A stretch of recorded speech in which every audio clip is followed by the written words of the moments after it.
he was allowed to leave on bail after paying $550,000. He's allowed to leave on bail, but he just murdered his wife. How is he on bail?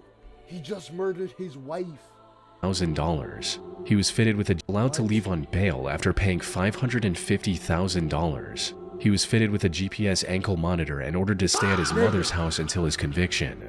Trent initially complied with these orders, but on April 13th, 2021, he removed his ankle monitor, stole a car at knife point after taking it on a test drive from a dealership, and I started thinking to myself, man, what did he do to make them niggas that mad?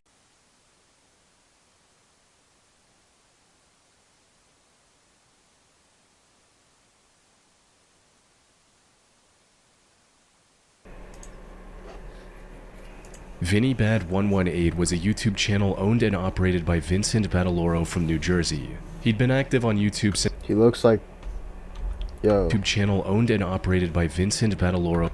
He looks like the craziest Smash Bros player ever. Hey, I know he's ranked in Smash Bros. I just know it. I know he's ranked. He'd been active on YouTube since 2021 and mainly streamed himself playing sports games like MLB The Show. What? On September 30, 2025, he went live with another one of these streams. And for someone stumbling onto this live broadcast, nothing about it felt odd. That is, until they started watching and noticed his chat as— Are you going to jail? Nigga, what? Or what? What type of question is that? Him odd questions. What the fuck? Like, are you going to jail? And how are you going to get paid in jail? What? Things became even more strange when some of his viewers started calling him a killer over and over again. What? However, this label wasn't an exaggeration. As it turned out, Vincent was hosting this stream less than a day after allegedly ending the lives of 2 teenage girls in a neighboring town. What? He didn't seem the least bit remorseful. The incident happened on September 29th, just before 5:30 p.m. 17-year-old Maria Neotis and I've heard about this. Oh my god. Wait, didn't he ran the girls over?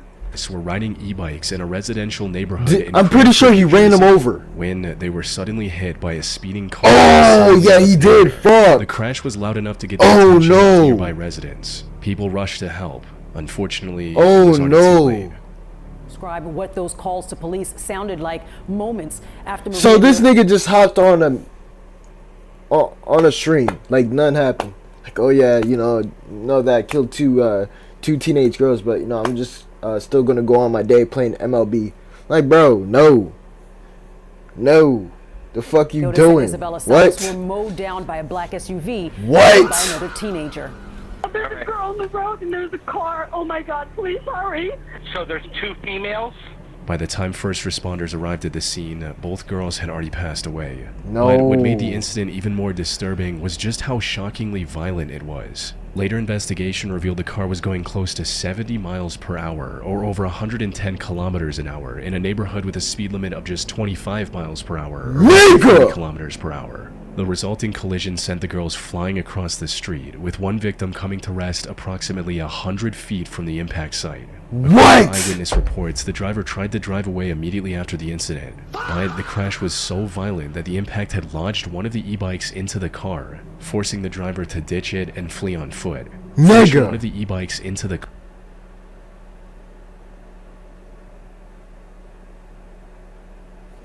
car, forcing the driver to ditch it and flee on foot.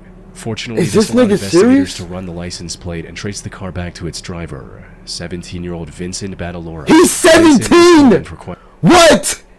He looks 25! Questioning. It's unclear what exactly he told the police, but since the investigators didn't have any solid evidence of his personal involvement, he was let go the same night. The investigators were also treating this as an accident by this point, so they had no ground to detain Vincent just yet. However, this changed completely when one of the victims' families learned about Vincent's potential involvement.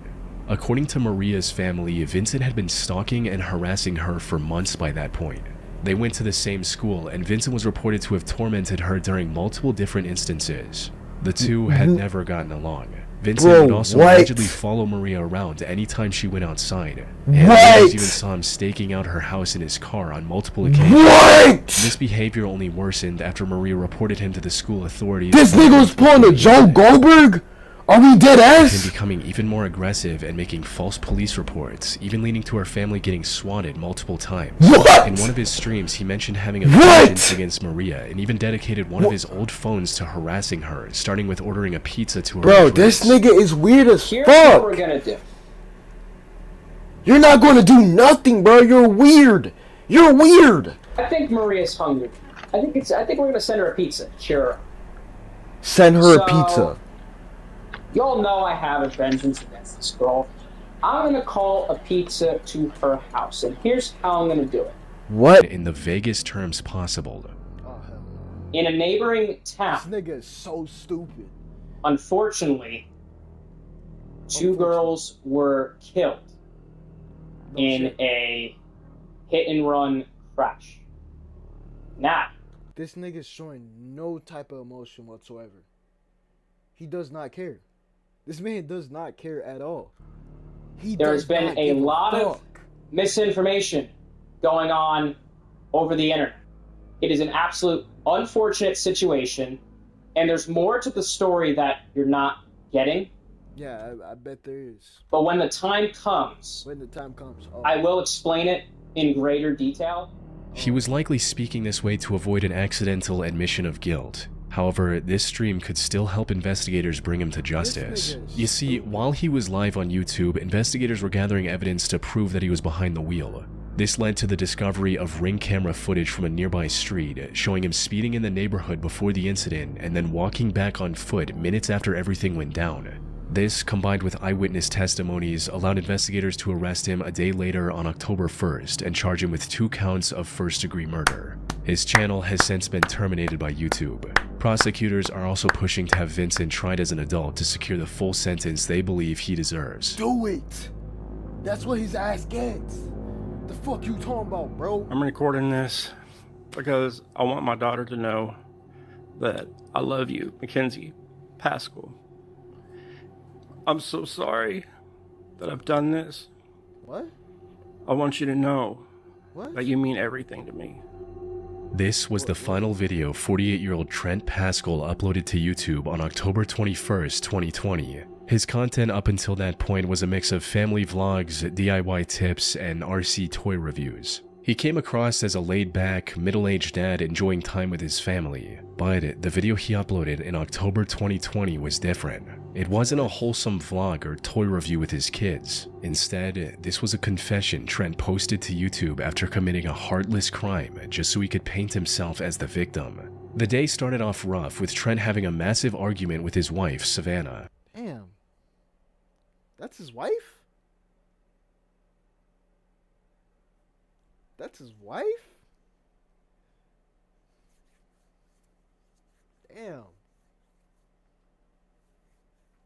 I'll just put it out just like I'm trolling. Details of what exactly caused this argument are unknown, but according to some reports, it had something to do with Trent's overprotective and envious personality. He was reportedly very insecure about the 18-year age gap between him and Savannah. He saw anyone even remotely close to her as a threat and tried to control every aspect of her life, which also led to many clashes between the two over the years. Regardless of the reason, the argument on October 21st ended with Savannah dropping their 2 kids at school and then driving over to live at their mother Shirley's house in Lamarck, Texas. Neighbors also saw Trent storming out not long after. Savannah and Shirley went out to check on the kids at school later that day before returning home at around noon. Shirley went straight to the master bedroom to freshen up, but nothing could have prepared her for what was waiting for her inside. The moment she stepped into the bathroom, Trent leaped out from behind the shower curtain with a firearm in his hand, and— What the fuck? This nigga was in the bathroom with a whole ass gun. Before she could even register what was going on, Trent announced that he was going to end both her and Savannah and opened fire. Fortunately, he missed the mark, giving Shirley the opportunity to escape to a neighbor's house and call for help.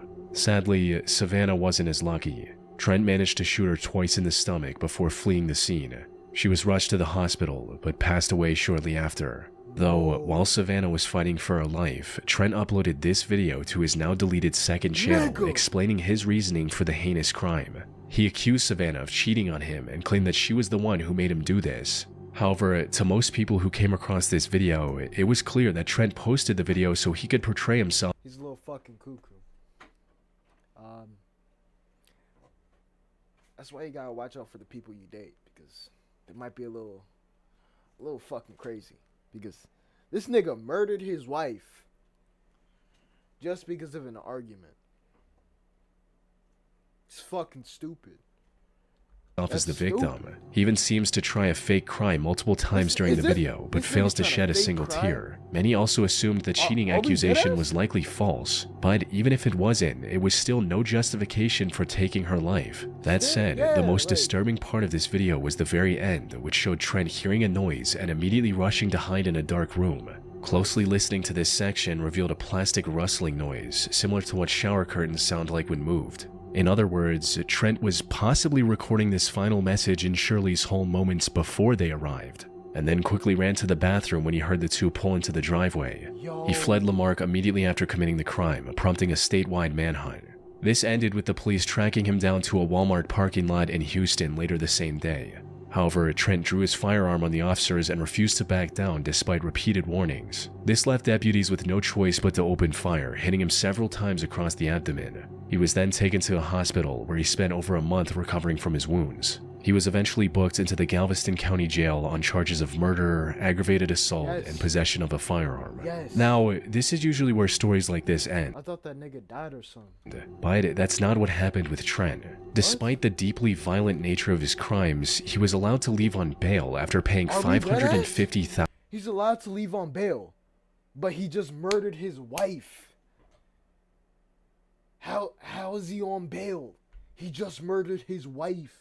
$1,000. He was fitted with allowed to leave on bail after paying $550,000. He was fitted with a GPS ankle monitor and ordered to stay at his mother's house until his conviction. Trent initially complied with these orders, but on April 13th, 2021, he removed his ankle monitor, stole a car at knife point after taking it on a test drive from a dealership, and vanished without a trace. This triggered a massive multi-state manhunt. The police spent months looking for Trent, but he was still nowhere to be found. This also left Savannah's family in a constant state of fear, as Trent could show up at any time to cause further harm. The run finally ended nearly 9 months later in January 2022. I was finna say, if they didn't call his ass, that shit would have had me geeked out, because ain't no way. When the U.S. Marshals received a tip that a man matching Trent's description was staying at a small RV park in Ocala, Florida, officers rushed to the scene and surrounded a van where they believed he was hiding. But before they could break in and apprehend Trent, he decided to end everything on his own, robbing Savannah's family of seeing any justice through the legal system. Lane Maurice Davis joined YouTube all the way back in September 2009 under the name Seattle for Truth. Ain't nothing wrong with that, I'm just saying, like. Most of his videos have since been deleted by YouTube for policy violations, but they were mainly about right-wing political commentary and rants about current events. Some of these videos also revolved around Lane trying to prove various conspiracy theories. Lane also did an internship under British far-right commentator Milo Yiannopoulos at one point, though it didn't last very long. So his YouTube channel was the only thing Lane focused on for most of his adult life. But while he did have a sizable following across socials, most of his videos didn't attract enough viewers to provide a sustainable income. This forced Lane to live with his parents and rely on them for monetary needs, which apparently was a major source of tension in their relationship. Nigga, get a job. Get a job, nigga. Like, it is not that difficult. Get your broke ass up and get a fucking job, nigga. Like, damn. His parents also... Why you gotta be a bum and live off your parents, bro? Stop being a bum. Had differing political views from their son, leading to frequent arguments, especially with his father Charles. I don't blame him. I don't blame him. I'll be mad as hell too if I had my son doing that. If I did have a son, but still, like, I'll be mad as hell. Nigga, get off the couch and get a job. And the back and you can do YouTube while having a job. It's not that difficult, bro. Forth on the night of July 14, 2017 started off as no different. As the argument became more heated, his mother, Catherine, dialed 911 and calmly asked for assistance, stating, He's not physically threatening us or anything. He just gets out of control and he's ranting about stuff from the internet. He's not working and he just gets on these rampages and he just needs to move on. He just lives on the internet and he gets really worked up about everything that's going on. He needs an intervention of some kind here. The dispatcher instructed Catherine and Charles to keep their distance until the police arrived, but she downplayed the threat, saying she'd seen many similar outbursts in the past and that he wouldn't turn violent. Does this nigga have bipolar or something? Unfortunately, she couldn't have been more wrong, because just a few minutes later, Catherine dialed 911 again, and this time in a far more frantic state, screaming phrases like, "He stabbed him," and repeating, "He's dead," over and over again. Officers were already on their way from the first call Catherine made and reached the house within minutes. Inside, they found Charles lying on the floor with his clothes covered in blood. According to reports, Lane became even more aggressive after the first 911 call and stabbed his father multiple times with a kitchen knife. By the time police arrived, Charles had already passed away. Lane likely regretted his decision immediately, as officers saw him standing outside the front door with his hands in the air, waiting to be arrested. He later pleaded guilty to second-degree murder as part of a plea deal and was sentenced to 17 years in prison. His YouTube channel now... Give that nigga life. Why is he getting 17? Give that nigga life, bro. Give him life. He just stabbed his own dad with a fucking kitchen knife. Give him life, please. Please. It's completely abandoned. What? 17. Over an argument in the kitchen. It's not that deep. It is not that deep, bro. It ain't that deep. In many of these cases, the transition from content creator to criminal is marked by a clear, calculated decision. But with Jessica Worsham, known online as the Indigo Mystic on YouTube, the path was much more blurred, with her channel serving as a digital diary for a woman who was visibly losing her grip on reality. Jessica started her channel in 2013 to post occasional videos on whatever topics grabbed her interest that day. Her content was relatively harmless, with nothing too attention-grabbing, at least at first. As her personal life began to fracture, the tone shifted dramatically. It started with her getting divorced from her husband. It's unclear what the reason for this divorce was, possibly something to do with her deteriorating mental state. Regardless of the reason though, it left her in charge of her two... Get her help! The fuck? Like, nigga, if you notice that your wife is unhappy and she's having mental problems, help her. Like, what are you doing? Help her, nigga. Stop. Daughters. Like, however, she didn't have... I'm not... I'm not saying that it's that easy, you know, just talk to your partner if they're dealing with something, mentally, but still, like, damn, nigga, try at least instead of trying to, put a whole divorce in front of her, bro. Have any place. But I know that some niggas don't care. They just do it. To stay at the time. So one of her friends allowed her to stay at one of their properties for free until they found a buyer for it. They were likely expecting to sell the home in a few months. But the process ended up taking 3 long years, and when it was finally time to hand over the keys, Jessica intervened. Instead of being grateful for being able to stay there for 3 years for free, she refused to leave. For free? Nigga, that's a dream come true. And even took her friend to court over it. She understandably lost in court and was forced to move out. This upended the life she'd built over the last 3 years and marked the beginning of her downfall. The stress of losing her home, combined with her pre-existing mental conditions, proved disastrous. She refused to accept the reality and became delusional, thinking that the judges were part of some evil group alongside her family members and were out to get her and her daughters.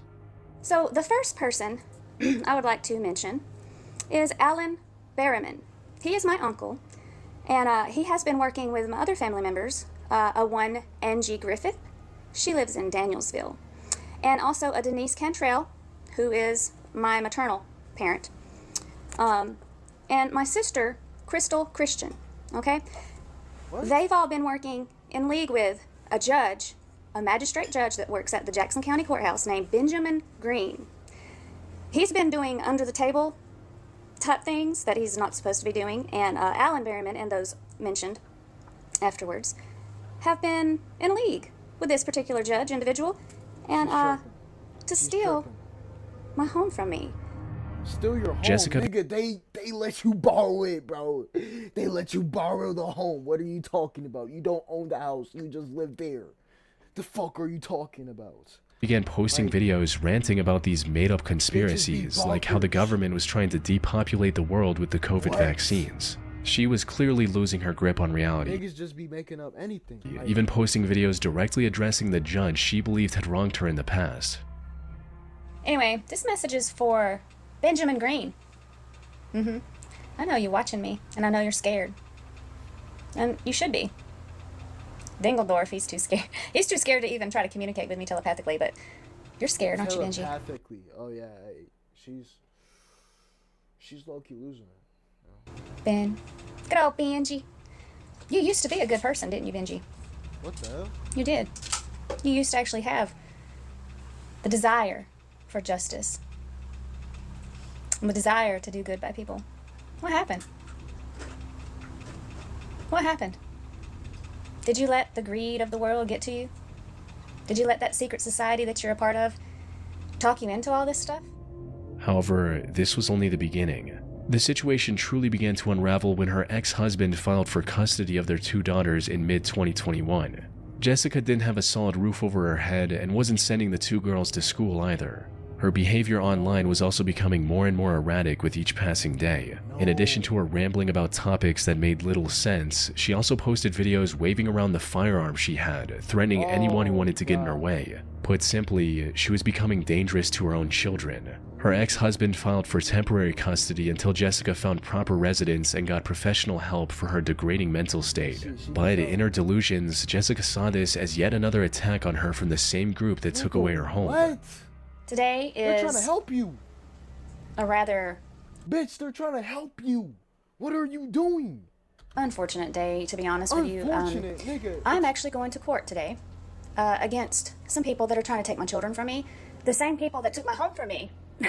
the Jackson County court system. She still could have had a chance to stay with her daughters, but on the day of the hearing, she refused to enter the courthouse, further highlighting her unstable mental state to the judge. The custody was awarded to her ex-husband until Jessica was deemed capable of resuming responsibility. This was a chance for her to actually work on improving her situation, but Jessica didn't see it that way. Sadly, she was already too far gone and decided to go on the run with her daughters instead. She stayed on the move for the next couple of months, moving from place to place, all while posting increasingly unhinged monologues on YouTube.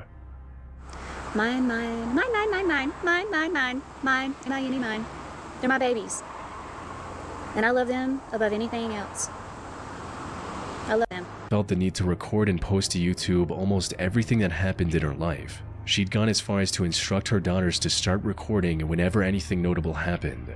What she didn't know was that one of these recordings would end up scarring them for life. The incident happened on November 5th, 2021, with Jessica getting into an argument with the owners of the house she was living in. The dispute escalated to the point where the Oh no. Don't tell me she kills them. Owners asked her to leave the house, and when she refused, they contacted the police to have her removed. However, as soon as the officers pulled into the driveway, Jessica opened the front door with her firearm in her hand and opened fire. One of the shots hit 43-year-old Sheriff's Deputy Lena Marshall. She killed a deputy. Oh, she's so cooked. Sending her to the hospital where she tragically passed away just a few days later. The other officers opened fire in retaliation, hitting Jessica multiple times, all while her daughters heard and recorded everything inside the house. Jessica passed away on the spot, with her younger daughter posting the final video on YouTube with the heartbreaking title, "My mom is dead, I think," as recording and uploading to the internet was what Jessica had taught them to do. Nigga!